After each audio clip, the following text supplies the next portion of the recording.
इस कदम की पूर्णता तब दिखेगी जब तुम दूसरों की कटाई को भी समझने लगोगे। किसी मित्र के जीवन में चल रहा खो जाना, नौकरी का छूटना या स्वास्थ्य की लड़ाई, तुम उनकी वेदना में बैठकर कहोगे, मैं समझता हूं, यह दर्द का हांसिया है, पर इसके पार मधुरता है। तुम्हारी स्वयं की अनुभवित क्षमताई तुम्हें सहानुभूति का राजद्वार खोलेगी। तब तुम्हारे शब्दों में कड़वाहट नहीं, बल्कि ऐसा अधिकार होगा जो दुखी आत्मा को आश्वस्त करेगा कि आंसू व्यर्थ नहीं, वे अंगूर का रस बनेंगे। अब सांस लो, गहरी और धीमी। कल्पना करो कि तुम दाख की बेल हो और मैं बागवान। मेरी उंगलियां सूखी बेकार टहनियों को छूते ही उन्हें अलग कर देती हैं। जहां जुड़ाव फालतू था वहां हवा बहने लगी है। तुम स्वयं को हल्का खुला महसूस कर रहे हो। मुझे उन जगहों पर घुसने दो जहां अभी रोशनी कम है। मैं वहीं सबसे मीठे फल उगा दूंगा। अब हम 5वें कदम पर चलेंगे, जहां यह काट छांट पकी मिठास में बदलकर बाहर छलकेगी और तुम्हारा जीवन एक जश्न सा झरना बनेगा जो गुजरते हर राहगीर की प्यास बुझाएगा। जब शाखाएं छूट गईं और हवा ने तुम्हारी नसों तक उजास भर दिया, तुम्हारे भीतर एक नई गंध उठने लगी, मीठी, कोमल, फिर धीरे धीरे तीव्र।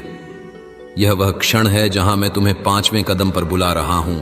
अपना रस छलकाना, कृतज्ञता में जीना और उस मीठे फल को दूसरों में बांटना, बिना हिसाब, बिना डर। प्रश्न यह नहीं कि तुम्हारे पास कितना है, प्रश्न यह है कि तुम्हारा हृदय कितना खुला है।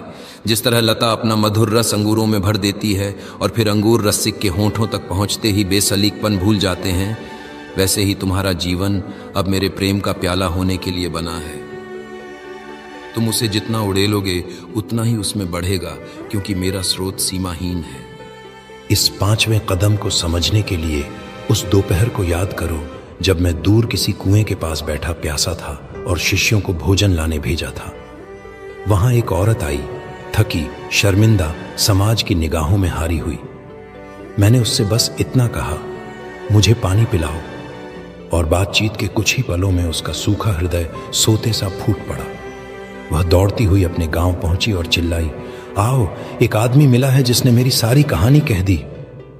देखो, उसने मेरे लिए कोई उपदेश नहीं सीखा था, कोई लंबा प्रशिक्षण नहीं लिया था। उसे बस एक मुलाकात मिली और वह ऐसा प्याला बन गई जिसने पूरा गांव तृप्त कर दिया। यही 5वां कदम है। तुम्हारे कंठ में जो मेरा मीठा जल भरा है, उसे दूसरों की प्यास पर उड़ेल देना। अब तुम कहोगे, मेरे पास लबालब प्रेम कहां, मुझे तो अभी खुद ही पोषण चाहिए। पर सुनो, बेल तभी और रस बनाती है जब कुछ दाने तोड़े जाए।